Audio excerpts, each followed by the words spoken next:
to my channel. As you can see, I'm running some errands. I got somewhere to be right now.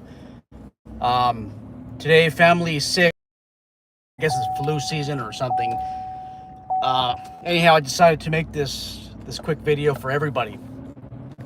Decided to go live. I want to discuss IPS security once again. Jeez, I've had people send me text messages are going insane right now.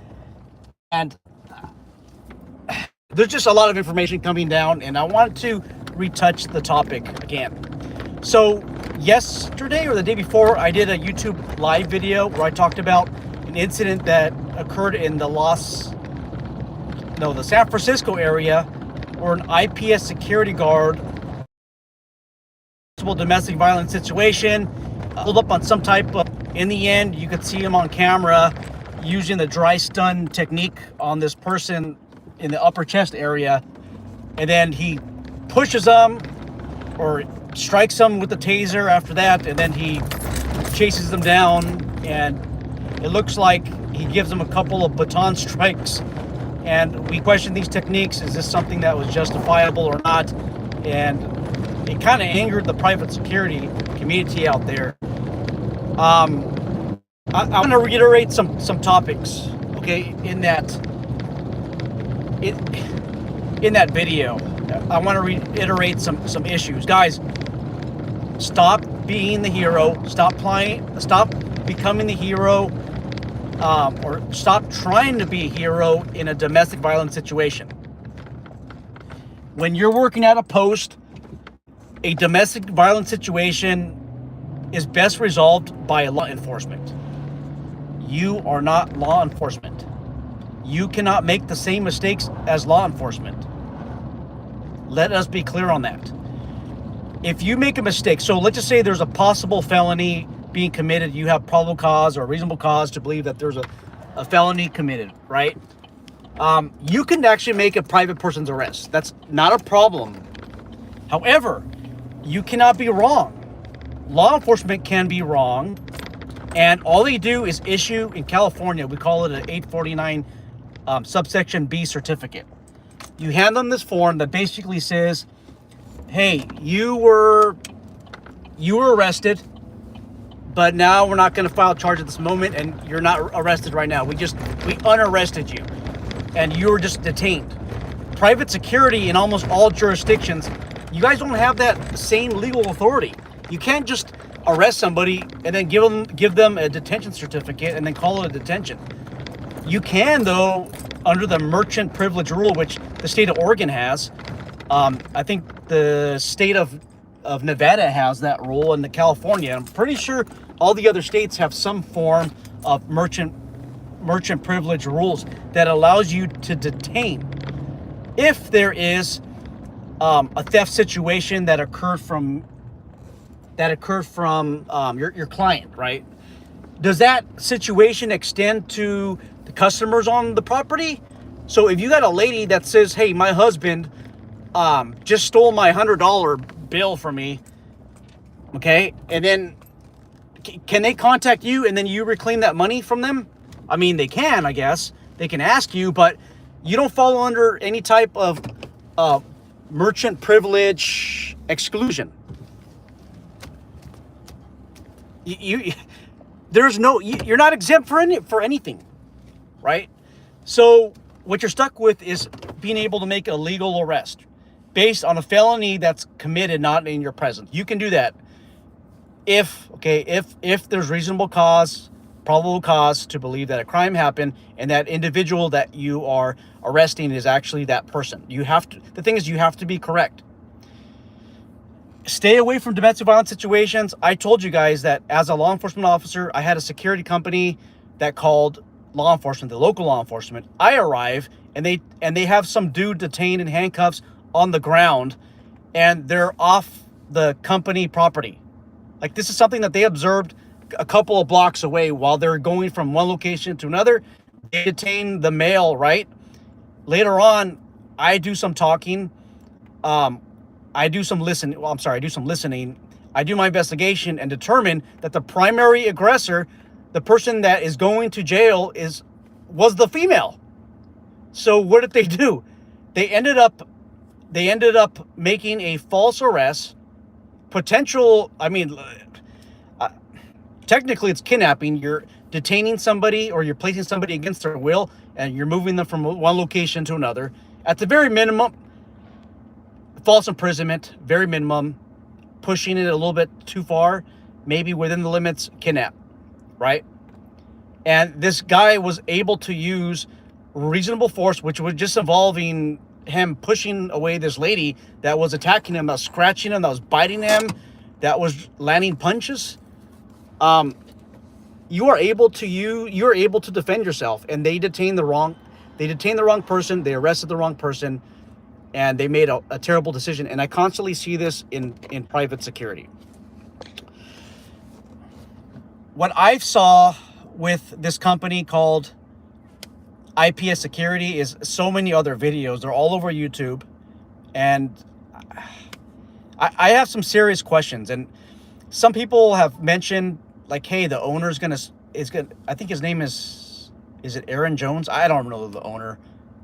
I don't know this company, but something to the effect like the owner might reach out to you, and that's good. If the owner wants to reach out to me and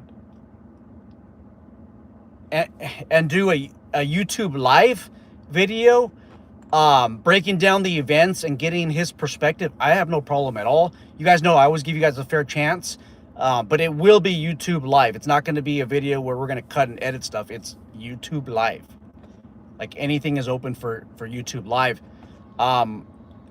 As for me reaching out, I don't reach out to anybody. I am a small operation with I mean, compared to the YouTube community, we got a small subscriber count, almost 10,000 subscribers, but we're kind of, maybe, well, not us, but I'm kind of like a nobody in the YouTube community. So does he want to talk? I don't know. It doesn't matter to me. But if he would like, maybe he can explain some of the things. However, some incidents might be under litigation. So, these owners of these security companies might not be able to articulate what is going on. Unfortunately, that leaves us in the YouTube community, in the security industry, speculating. And I saw another video, again, IPS Security officers. They're in, it looks like Walmart. It looks like they got a good contract at Walmart.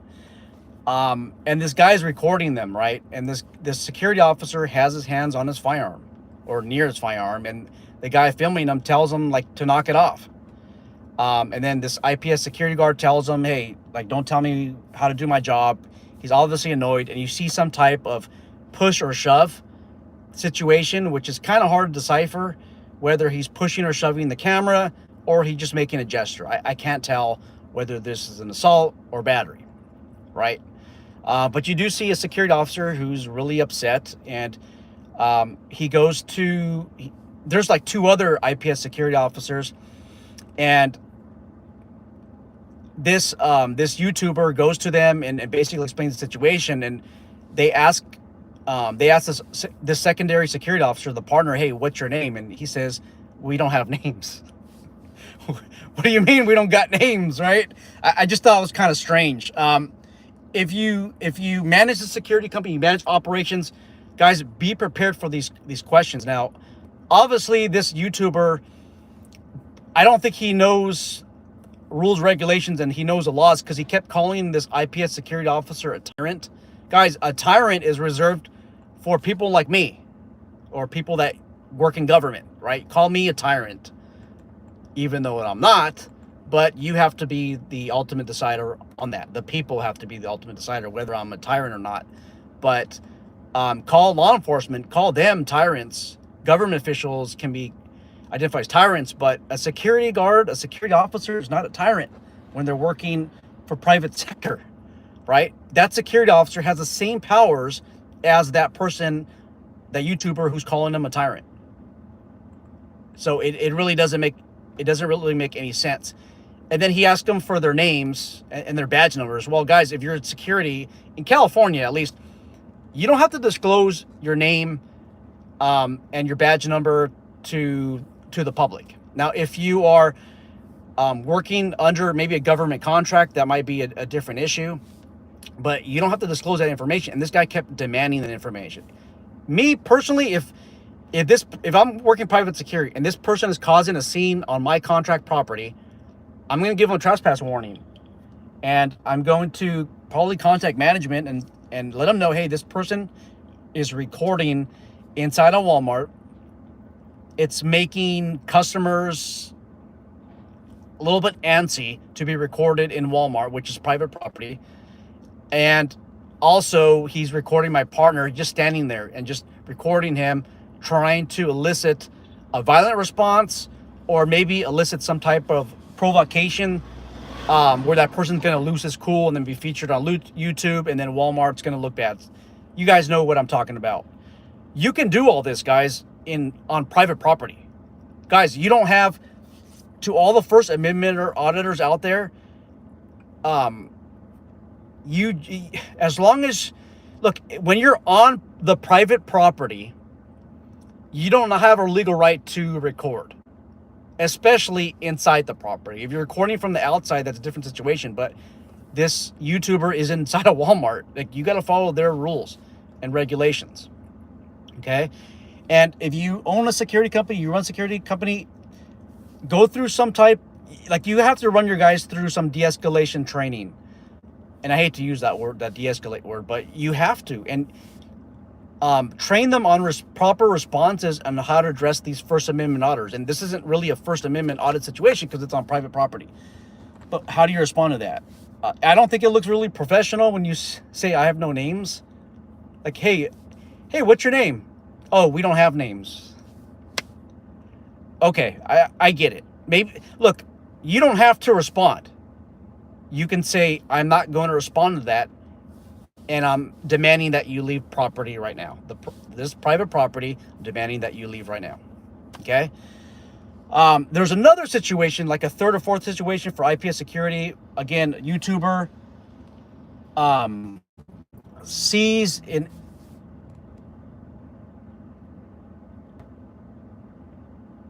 What the hell? Sees in his perspective what he thinks is discrimination, right? Discrimination against an African-American male. You got two IPS security officers that's basically telling this person that he needs to leave the store. But then this YouTuber keeps aggravating the situation by saying these the security officers are racist, and so on and so forth, right? Both of the security officers have their weapons out. One has a taser and the other has a baton out. It's a retractable baton and it looks like an asp, and it's fully extended, and they're telling this guy to leave. Honestly, here, I think the person that needs to de-escalate is the YouTuber. He wasn't helping with the situation. I can probably have him leave, but just give me a chance, right? Instead of trying to go viral on some video. And then if I was this guy YouTubing, I would talk to this guy that they want removed from the property, and if I really wanted to help, I'd say, hey, can I talk to you about what's going on? It looks like this is not the right environment. It looks like they don't want you here, but I really want to understand the situation. Inside here doesn't look like the place. Can I have a word with you outside? It only take like 5 minutes or maybe 3 minutes of your time. But instead, this person is aggravating these IPS security officers who, in my opinion, they were not well equipped to handle the situation, right? Again, the person aggravating the situation was a YouTuber, but then you have these IPS security officers who maybe could have done a little bit better job decreasing the intensity of the situation. Something else I'm realizing, and I'm not taking sides here, is that a lot of these, it looks like IPS got a lot of contracts for Walmart. And guys, if you haven't been to Walmart, I don't know who has not. It's a unique environment. It's a unique shopping experience. I refuse to go to Walmart in my town. Walmart has a lot of interesting people, right? And I rather spend an extra $20 or $10 shopping at Target than going to Walmart. Matter of fact, I go to Walmart maybe 5 times a year, maybe 3 times a year, but I rarely go in there. There's some super sketchy people walking around. The Walmart in my area, there was a shooting in the parking lot, and I just don't feel very safe walking in that area. But I will tell you that Walmart brings everybody from different socioeconomic backgrounds, different criminal backgrounds. Walmart is an interesting place. Having said that, if I'm going to deploy my security staff to Walmart, they're going to be adequately trained to deal with a lot of these situations. And I know I'm going to get a lot of flack for this, a lot of hate, but when you consider IPS Security is probably a large security company, compared to the fact that there's only like 3 incidents on YouTube, on social media involving them, maybe they're doing a decent job. Maybe they're doing a good job. Now, should being featured on YouTube be ultimate decider on whether a company is doing a good job or not? No, it's not. It's absolutely not a determining factor.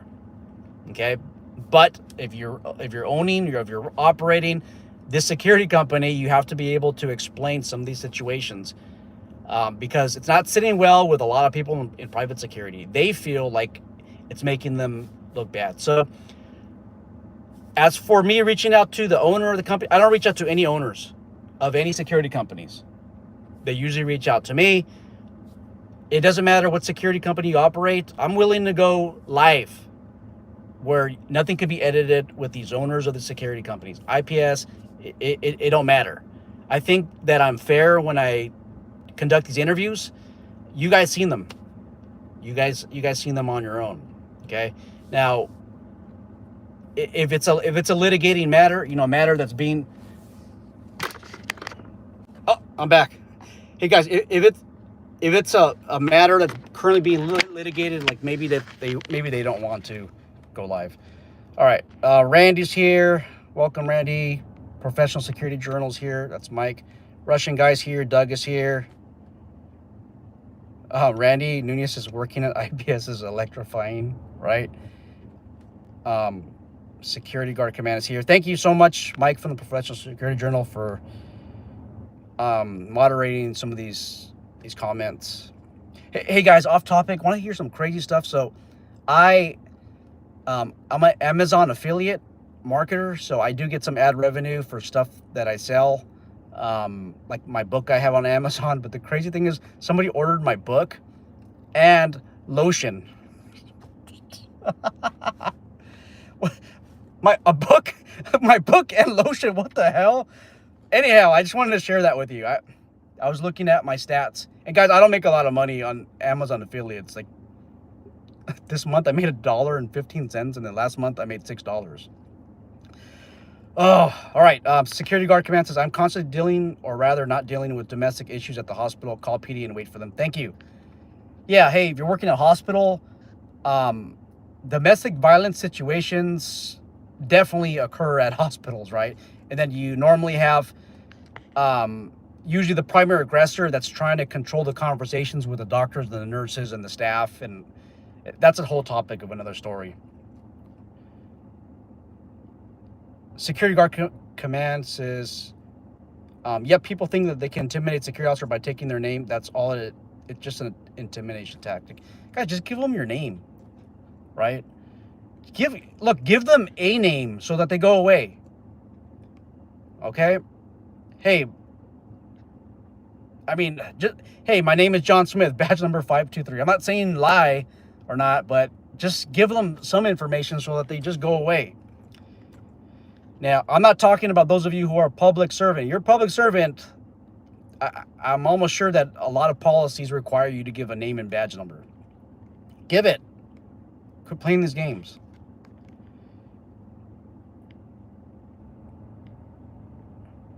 Professional security journalist says, I have dealt with that so much as transit security. Yep, it's all chest puffing. Security guard command says, I'm literally at Walmart right now. Oh boy. Deteric own son says, finally caught alive. Hey, thank you so much for being here. I'm glad that you caught alive as well. So that's all I really got. We're not putting IPS in a negative spotlight. We're just asking some questions out there because, hey, they got featured on YouTube, on social media. We do this to, I mean, we have a basis of discussion. Arcadia Security, they've been the topic of social media channels, so we can discuss them too. Again, I just gave up on discussing that company. You guys know my impressions on that company, which is a topic of another story.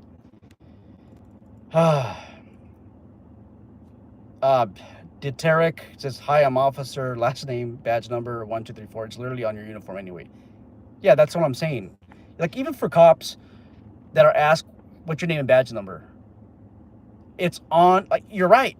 It is on your uniform, okay?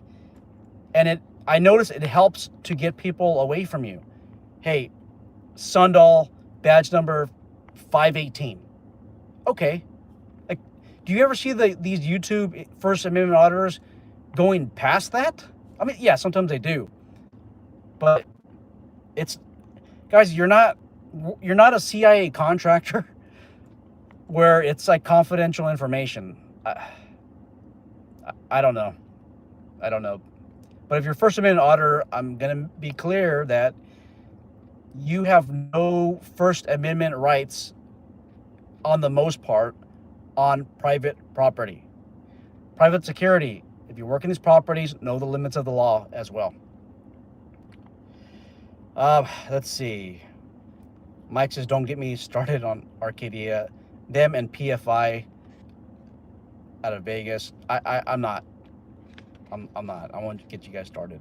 Deteric says, Arcadia Security can get aggressive for sure, and they take themselves just a tad too seriously. Although I do enjoy their ride-along YouTube series for the most part.